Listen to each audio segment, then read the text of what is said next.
It feels like we as Americans and in America, we just woke up to Formula One and racing in the United States. Obviously, you've been doing this for a long time. What do you think are the key contributors to the popularity of the sport growing in the United States right now? Well, I mean, I've been doing it a long time. I've been here for 15 years.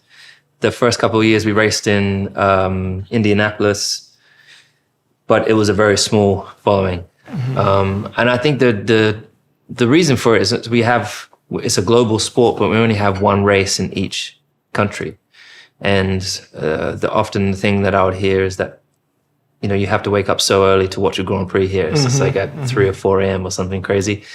And that doesn't work for people, particularly if they got work the next day. So I think what's been a huge transition for us is through the pandemic. Obviously, people were watching Netflix a lot more, and then there was the Netflix show Drive to Survive, which really skyrocketed the sport into a different realm, really. And now all of a sudden, you've got all these amazing sporting fans that are here in the States and now starting to catch on and get excited about it. So that's refreshing for me, because I used to come out here and I'd always have to talk about it, and people just not understanding. They're like, "Oh, is that NASCAR?" And I'm like, "No, it's so much different to NASCAR." Although NASCAR is great, but it's just a different form of racing. Right.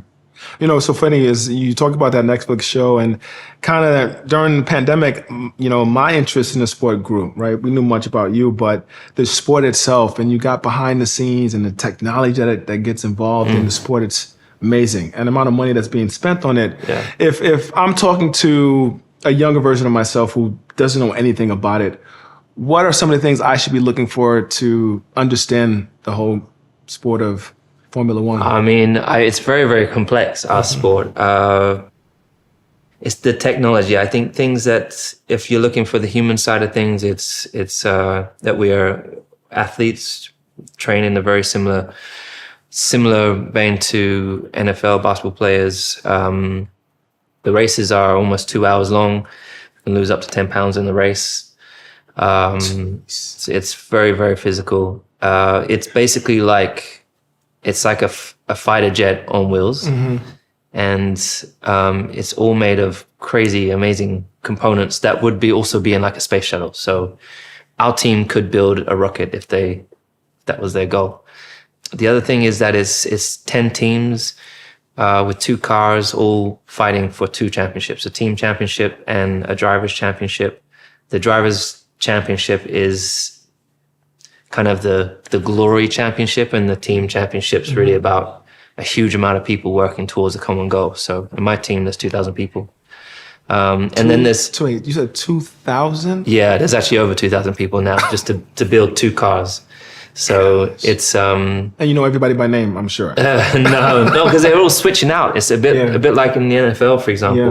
I was just at the Broncos game in LA, but just learning more and more about the NFL, just how players are switched out so often through a season. And it's very, very similar for us with engineers and designers. They're being traded, not being traded as such, but they're being chased by other teams. Wow. The other teams want, right, our aerodynamicist or our tire guy. Right. And otherwise, the crazy things is that we do over 200 miles an hour pretty much every lap, but it's not about the speed in the straight line, because that's the one, particularly here in the States, everyone asks, what's the top speed? Right. We do 200 miles now easy. It's like just not even a thing for us. So it's not even something that we really think about. It's more about at the high speeds that we can take corners at like 180 miles an hour. And when you turn, the car is on rails and your body wants to go in the opposite direction. So that's the G-force that we pick up. And then it's the wheel-to-wheel battles we have at those high speeds. Like you're doing 180, 200 miles an hour down the straight, and you're battling with people, and it's split-second decisions. As the excitement grows and statewide, you do spend a lot of your free time here in the States, from your recording studios or even training, and you snowboard, from what I understand. Are you happy to see the sport growing and you doing more work here and more races being done in the United States? I mean, well, firstly, we don't get a lot of downtime. The season is from February all the way till December. And then you still have commitments pretty much till like the 16th of December. And then, so you then get your period off for Christmas, and then you're back into training through January, for the season. But I do spend as much as if I can make my work happen over here. I really love being in the States. As a kid, I would sit in front of the TV and just watch all these movies like Brewster's Millions, and Eddie Murphy's like a huge hero of mine. I love Eddie. And so all of his movies like Boomerang and Trading Places, and those are the clean Eddie Murphys. Exactly. Yeah. But they're all like, I remember just watching these, or Scrooge, watching the movies in New York. New York was the dream place for me to go. So when I was 17, my mum, for my 17th birthday, my mum saved up and took me to New York for a few days. And that was like, at the time, one of the best trips we'd done. So I'd been out to Albuquerque. I'd been driven up to Vegas. And so in my winters, I spend my winter often in Colorado. Snow is the best really there. And then I love getting out to New York, or it's California if I can. But I think it's great that we have more and more races here, because there is such this huge growth in America and a huge thirst for this sport now. And we need to have it happening more here for people to get more and more used to it. If you're just having that one event a year, then it's like a peak moment, and then it dies for a whole year. And so when we have a few of them through the year, it brings more excitement, more eyeballs, and more youth getting into the sport. And the youth they're big. That's big for you. Let's talk more about the youth and your Mission 44. Can you tell me a little bit about that organization? Yeah, so I'm 37. I've been racing for 30 years. Jeez. And I've been professional for 15. And my dad and I, we were the only people of color, still to this day, we're generally the only people, black people at least, but very, very few people of color, for example, within the industry. And year on year, when I'm amongst the team of 2,000 people, when I would ask why am I the only person of color in the room? Or how comes you're not hiring many people of color? Why is it not diverse? There was never really an answer for it, and they didn't know what the barriers were. So I set up a commission, which was set out to a research base to set out to try and find out what those barriers were for young youth from diverse backgrounds, from low socioeconomic backgrounds, and just generally disadvantaged kids trying to get into STEM subjects, which then is a pathway into engineering in the sport. And so with that, I was able to present the findings of that to my sport and say, hey, these are the issues and these are the things that we can do. There was 10 recommendations. And alongside that, I didn't want it just to be a bit of research and it just to sit there on the shelf. So I am someone generally of just as an athlete, as you know, just someone about action. So I just decided to start a nonprofit organization called Mission 44. And that's focused on really trying to transform the lives of young youth that are faced with disadvantage and discrimination, whether it's through education or at work, and really trying to empower them to become future leaders.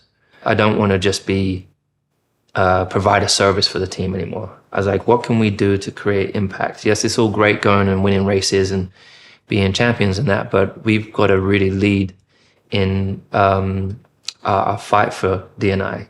Within our industry, within our team, we've got to improve within our team, but we've got to plan for the future, and it's really getting young youth in, again, just improving those pipelines into our sport. Yeah, I love that. I think even for myself, growing up in New York City, I struggle with that, right? As a football player, it's a little different because my team has diversity built in. But in upper echelons of corporate America, where I'm at now, sometimes I'm the only one in the room. Absolutely. Let's go back one step, though. Where did you get the courage to speak up about you being the only one in the room? Where did you get that courage from? I think partly it's ingrained in who I am. I've never been really good at adhering to kind of rules. If someone tells me I can't do something, I would always be about proving them wrong. I think really when I first, the dream was to get to Formula One. As we kind of slipped through the cracks somehow and we got there, the only black family there, I think the goal was obviously to win world titles. When we got there, we thought that we aspired to do something like the Williams sisters or, like Tiger. We watched those on TV and thought, oh, wow, they've broken the mold. And maybe now they've broken the mold, more young people will get in, which they did. And we thought that maybe by us doing that, it would also create change in that space. And then I got like 10 years in and I realized I'd been asking these questions, but it's a very, very touchy subject and it was very difficult to, no one really truly understands. So it would kind of generally not get shut down, but it was just a really difficult line to walk, as well as, trying to keep your job. And, yeah, exactly. I think for me it was, but then obviously things were building up over time. I was seeing what was happening over here. The real transition moment for me was with what happened with George and George Floyd. And just over time, you're seeing more and more of the violence that was happening over here. It really hit home for me, as it did I'm sure for so many people. But for me, it brought up a lot of my past that I just suppressed, basically. The experiences I had in the UK.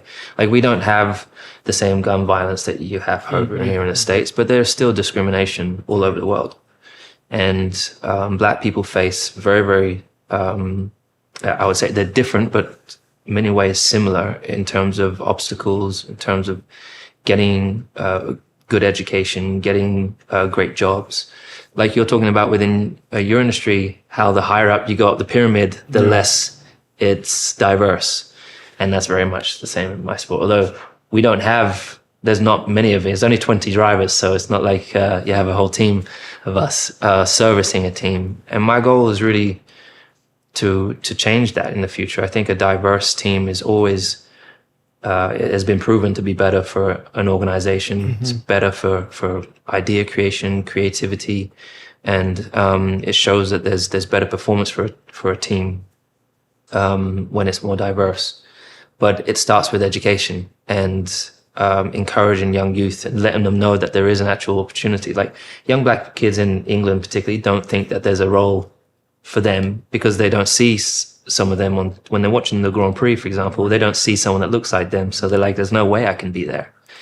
For me, when I was watching Formula One when I was 5, I didn't see anybody that was black, and that could have hindered me, but it was still my dream. And luckily I had my dad who supported me there.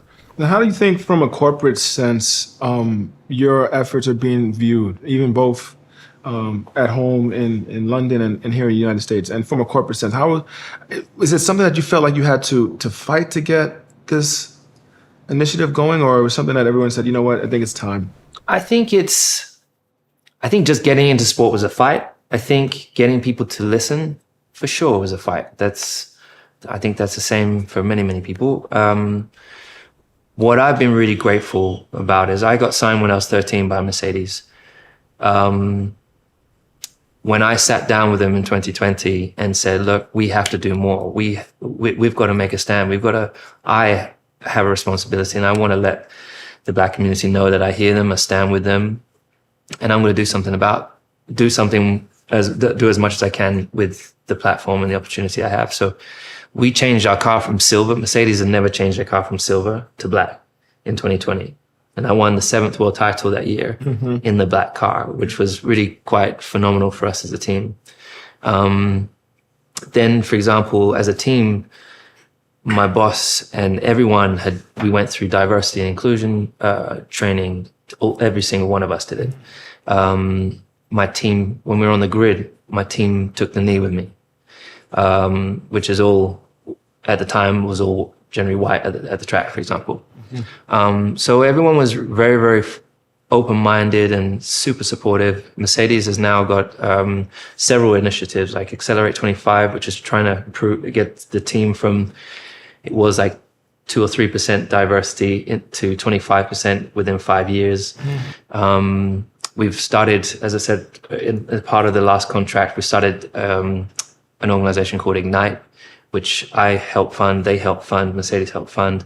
And that's, again, trying to improve the representation within our sport. One of the things is trying to get 8,000 young girls into our sport because, again, there's not enough women within our industry.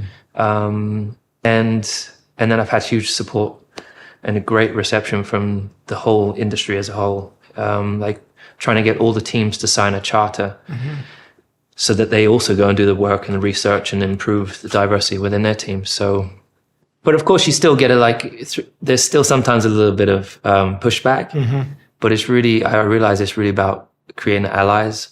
It's really about just creating that understanding and taking people on the journey with you. Love it. Love it. Sounds like you have a lot on your plate, right? Yeah. You're a driver, you're big into diversity and inclusion, but you also care about the environment really well, right? You're into sustainable technologies. Again, a man that has so much on his plate, you don't have any downtime, right? You've corrected me already on that. How do you fit that part also, like caring about the environment, and why is that important to you? Well, look, I've been, like everyone, I grew up a relatively normal life. I raced 2/3 of my life. And I remember when I got to this sport, for sure, diversity wasn't, and particularly sustainability was not at the top of anybody's list, any industry. It was we also recycle paper, and it was at the bottom of the list. And it's been coming up more and more and more of importance for industries. I think for me, I started to look at how I was living my life and the impact that I was having on the planet and trying to think as to how I can just try and leave the place a better place than what we found it. And so I realized that we need more and more people to be investing in new technologies. And so I would ask the team, for example, it's a huge circus to go to 23 different countries throughout the year, taking 100 people per team pretty much to all these different places. Hundreds of thousands of people turn up to races, the amount of waste that there are on those circuits, the travel, everything. And looking at ways that we can offset that, looking at ways in which we can, for example, and just holding really difficult conversations and not letting it just be we also do, also working on sustainability and we're also pushing for diversity and not actually seeing action in the background. So I feel that my responsibility particularly with the platform now I have, is to keep my foot on the gas and make sure, not on the gas, but you know what I mean? On the neck or whatever it is, right. To make sure that people are held accountable, people are really doing what they do. So when I'm in touch with the CEO of our sport, I'll ask him, "Sir, how's it going? What are you doing? How can I support you? Are you really doing?" I'll ask questions that they probably wouldn't normally get asked, maybe. And then just getting people to care. We need more and more compassion in the world. We need more and more people. It's not about being perfect, but one thing I think, and I'm sure you're already going to ask, but one thing we already have taken, for example, this year we're using 10% biofuels. Our team, Mercedes, is the first global team, I believe, to cut its global emissions by 50%. One of the things, for example, is using, we have those teams traveling to those different races. So we've cut down our carbon emissions by using biofuels for flights, aviation fuel. I've been plant-based for 6 years, so I don't eat anything with a mother. I don't use single-use plastics. I've changed so much within my space, but of course I still race cars. But the problem is if I stop, the sport will still go. Someone will just replace me, right, and the sport will still go. So what can I do whilst I'm here? And that's just really pushing for those changes. I love that. And I feel like you've probably called our CEO because the sustainable investing platform that we have now has just taken off and we're really getting behind that. You talk more about all the different platforms you have. Do you ever feel like it's getting too much to ask these questions or get uncomfortable for you? Or are you happy in the position that you're in to be able to do that?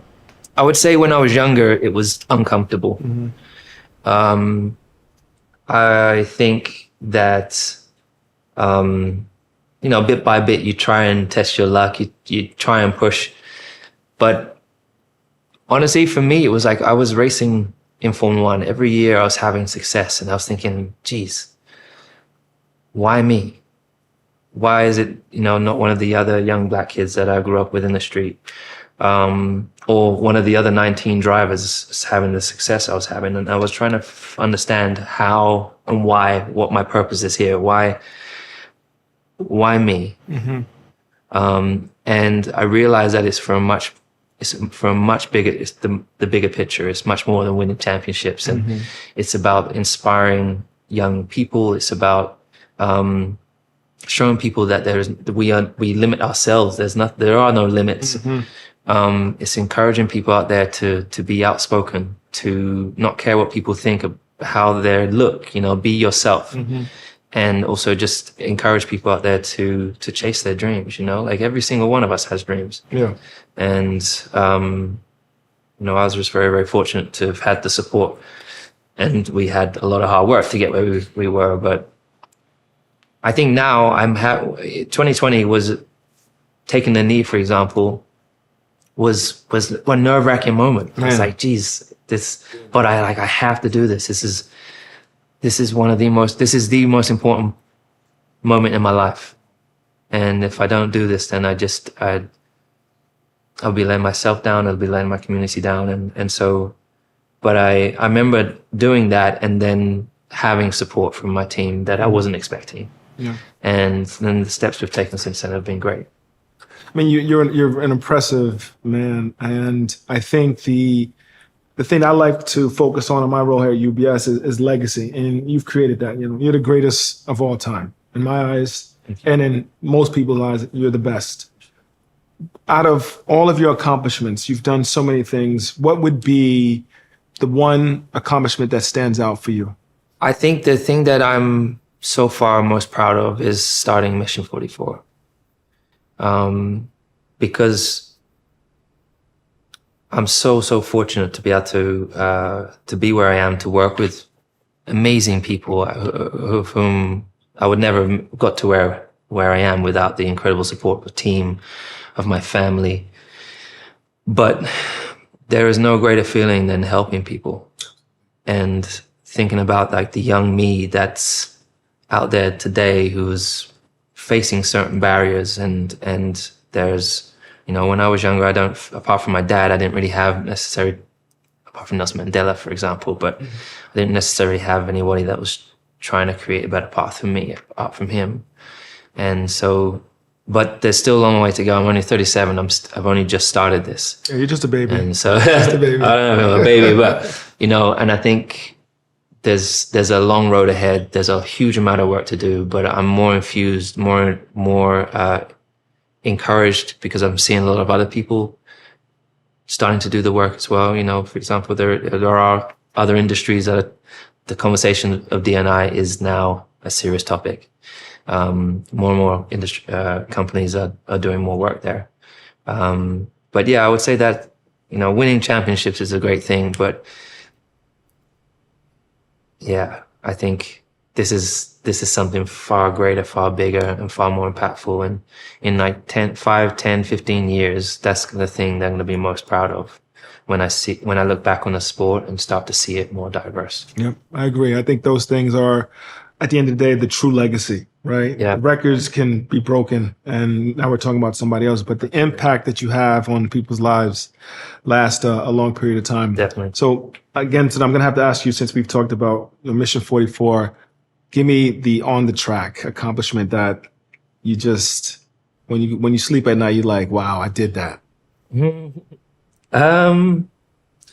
I think about racing, I think about my first win, like getting to Formula One, walking out the garage the first day and seeing my dad smile. The sacrifices that my dad had to go through to get me there are unmeasurable.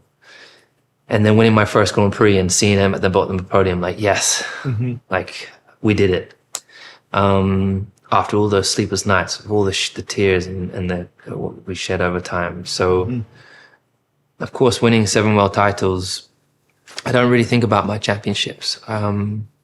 I just think about those special moments with my family, you know, because that's how it really started. It was us driving around the country in our Vauxhall Cavalier with a trailer. At one stage, we went to like an RV and sleeping in tents and stuff. There was a family outing each weekend, and my dad also was on the receiving end of discrimination throughout the time, as he didn't know what he was doing. It was like trying to. So I think that's probably the thing that I am most proud of, and I think would be most proud of. And when a young Lewis Hamilton looks at his or her career and wanting to race, what would you want them to take from your journey through the sport? I think I would want them to remember to be fearless, and I hope they know that education has to be the main priority. That's the foundation of everything. When I'm working with a team of 2,000 people, being able to communicate with all these universities and, genius engineers. I'm fortunate that I had good support in that space. But just that nothing is impossible. That's what I really want young kids to know, that nothing is impossible. Nothing can get in your way. Or don't let anything get in your way. If you want it, you've got to put in the work. It's going to take hard work. Listen to your parents, because they do always know better. Which, is the truth. Yeah, that's great. And I think the thing that I love about what you talk about is, the memories and the relationship that you created through the sport. And it does bring communities together. Definitely. And as you look back at your career, and obviously we have young eyes looking at you, what would you tell that young person that's thinking about coming into your sport? And tell them why you're doing this stuff off the track. Why is that as important to you as these championships? It's literally because all of a sudden you have this platform. Now you have a platform. Now you have a voice. What is it you want to do with your voice? I want to help change the world. Along with the many millions of people that are doing amazing work. I think bringing people together. We live in a more divided time than it seems than ever in the world. And we need to be drowning out those that are trying to divide us more and bringing people together. I think luckily sport does bring people together. Nelson Mandela says that sport has the power to change the world, and I think that sport really does have. When you see concerts or when you see particularly these races and you see people sitting next to each other from supporting different teams but from different backgrounds but come together and have an amazing weekend. I've met people that have been going through cancer and watch the races have helped them get through the painful moments. And so there's a huge power within the sport. There's a huge power within the platform. And I want to use it for good. You talk about Nelson Mandela a few times today. I know he means a lot to everyone. Yep. He's a global icon. Let's shrink it just a bit from a British standpoint. Is there any Black activists or leaders that you could have looked up to besides your dad, but you could looked up to when you were coming up the ranks? For me, it was Ali. I got a book, the autobiography of Nelson Mandela when I was a kid, and my dad was always pushing me to read. So I remember reading this book on Nelson Mandela and just idolizing him, just like, wow. And I had the honor of meeting him. But knowing his story, I take so many lessons from him. I think one of the most important lessons is how humble he was. When he came out of prison after being wrongfully imprisoned for 26 years, and he came and went and had tea with the man that put him away and was able to forgive. I just find that incredibly powerful. Yeah. And then just what he did for people, he was such a bright light. I think we all are bright, shining lights, you know? And I think there's that great quote from Maya Angelou, she's like, who are we to have to dim our light to make the person next to you feel better? And anything, you got to shine as bright as you can, smile, and be as big and bright and bold as you can to encourage the person next to you to want to do the same. Love it. Listen, I am completely honored to be sitting here with you. I asked if we could have brought a real goat in here to sit with us during the interview. They wouldn't allow it because you're the greatest of all time. But it's not just what you do on the track. It's evident by the way you move, your day-to-day, and the way you look at life, and the way you inspire others. I'm older than you, but I can say that you inspire me. So Hey, you look young, dude. yeah, listen, I eat well. Good. I'm not on your diet yet, but I do good. tend to eat well. But thank you so much for being with us, and much success. Thank you very much. Thank you. Appreciate it.